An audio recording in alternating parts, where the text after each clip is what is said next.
Ассаламу алейкум, урматтуу кыргыз элим. Сиздердин аманатыңыздарды жеткирип, мына ушул диний адистер, группалар, блогерлер ушинтип жүрөт. Баягы аманатыңыздарды өз ээсине тапшырып. Азыр биз арка 2 айылындабыз. Жана көргөзгөндөй, бул жолдон ошол тажик, кыргыз, бүт бардык унаалар өтөт экен. Азыр көрүп мындай башкача болдук, чынындачы. Согуштан кийин баягы тажиктердин машинасын көрүп, алар өтүп атса, алар караганда башкача сүр калтырып монтип өтүшүп атат. Бизди башкача мындай сөккөнгө окшотуп, аргандалып өтүшүп атат. Анан нар жагын карасаңыздар, ошол кыргыздардын үйлөрү күйгөн, бизнестери дагы күйгөн. Ошонун арасында жанында турган Абоздун дагы үйү күйүптүр. Бул жерди сүрдүрүп, эмче сүрдүрдү окшойт, эмче сүрдүрдү. Атыңыз, жөнүңүз ким? Жаныбек. Жаныбек. Бул канчасы күйдү? Ошол согуш болгон күнү эле да. Биз 16 чыгып кеткенбиз, келсек уже 19 келсек күйгөн да. Эч нерсе жок. Эч нерсе жок. Сиз каякта элеңиз? Биз Маргун айылга качкан элек. Ошол биринчи согуш болгондо эле сразу качкансыздар. Согуш болгондо эле Маргун айылына кеткенбиз. Ошол бизден эл жардам берип, ошол биздин атыбыздан ошол Баткенге барып, бир аз болсо дагы ушул көңүлүн алып, жардам берип келгиле жиберди. Ошого азыр сизге 20 000 сом акча бөлөлү. Бул элдин акчасы. Анткени эл дагы баягы 1 сомду дагы пешене тери менен табып, алар да отчет каалайт экен да. Азыр көпчүлүк айтат да, эмнеге тартып атасыңар депчи. Биз деле тарткыбыз келбей атат. Баягы айла жоктон иш ушул да. Мындан көп болсо, аз болсо да көптөй кабыл алат. Алла разы болсун. Ошол элдерге айтарым, заманыбыз тынч болсун. Былай мындай жерде эч ким көрбөсүн мындайды.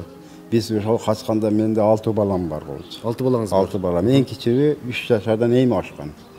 Анын арасында бирөөгө инвалид, эми группа бар. Ошолор менен мажбур качтык да. Соседтер менен мындай кылып кошулуп бир бала кылып, онун мушуна экөөнү бирөөнү салып, өзүндө унаа жок. Зор качтык да, энди мажбур, айла жок, жашаш керек. Балдарды алып качтым. Ошонтип Маргун айылына бардык. Аллага шүгүр, ошо Маргун айылы эли күтүп алды. Жакшы алды, жакшы карап мына ушунчалык ушу даражага келди. Энди мындан аркы болбосун мындай нерсе.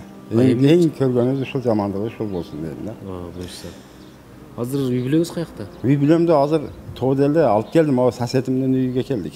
Алар Москвада да, үйү бош эле, ошого келип азыр убактынча шетте жашап атабыз. Квартира сыяктуу эле. Квартира сыяктуу ошол жерден тиричилик кылып турабыз эми. Жашаш керек. Эми көпчүлүк бирөөнүн үйүндө деле батпайсың да, балдар деле бир кетебиз, ооба, ошондо ошол жерде жашап атабыз. Кудайга шүгүр. Ошол. Азыр эми кышка чейин бүтүрөбүз дештиби мамлекет? Кышка чейин бүтүрөбүз дейт, эми билбесем эми бүтүп калсак бизге деле жакшы го. Эми көпчүлүктүн алегиси үмүтүбүз ошол да, тезирээк биз өзүбүздүн үйгө келсек дейбиз да.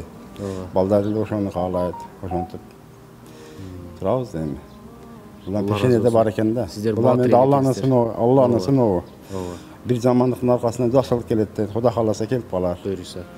Ушунча акча каражат кылган элге ыраазычылыгын айтып коеюн энди. Ушуларга биринчиден ден соолук болсун, үй бүлөсүндө бактылуулук болсун. Ушул тапкандар бар, дайыма тойго буйрусун. Алла миңде миң ыраазы болсун ошолордон. Бизге бирди берсе, аларга миңди берсин. Ошол каалоом. Алла разы болсун.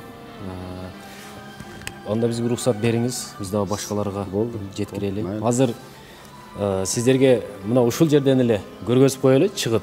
Азыр бул үйдөн чыгабыз, андан кийин эле баягы магазиндерге барабыз. Ал жактан анан өзүңүздөр көрөсүздөр. Сиздин бул жакта магазиниңиз да бар экен эле. Аны да бир көргөзүп коелу. Мынакей, мына ушул үйдөн эле чыгабыз.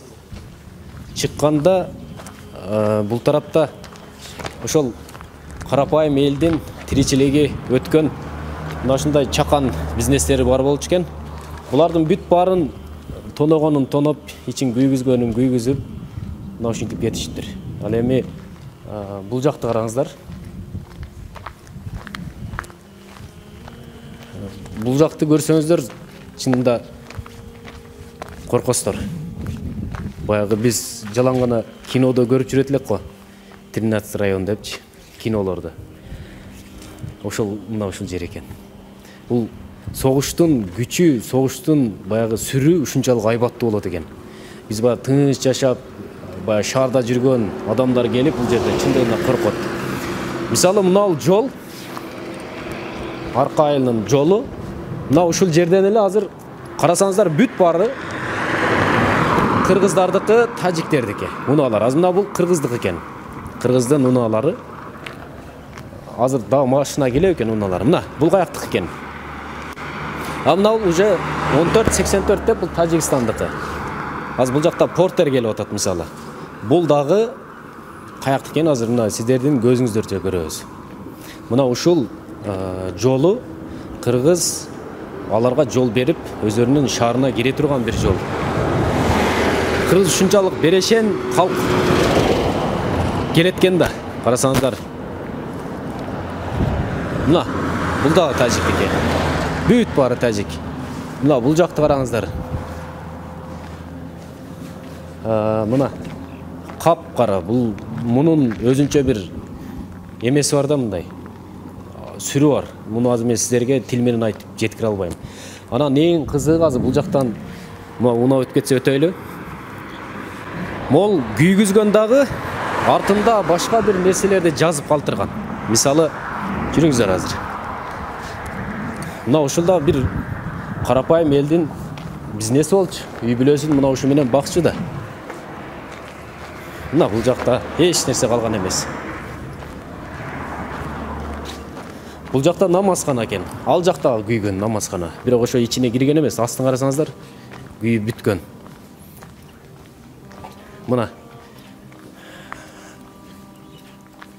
күйгүзүп, өздөрүнүн жазуусун жазып, мындайча айтканда, биз мына ушундай калкпыз деп өзүнүн атын ката кылып, эптеп бир нерсе кылып жазып кетишиптир. Мисалы, мындан караңыздар.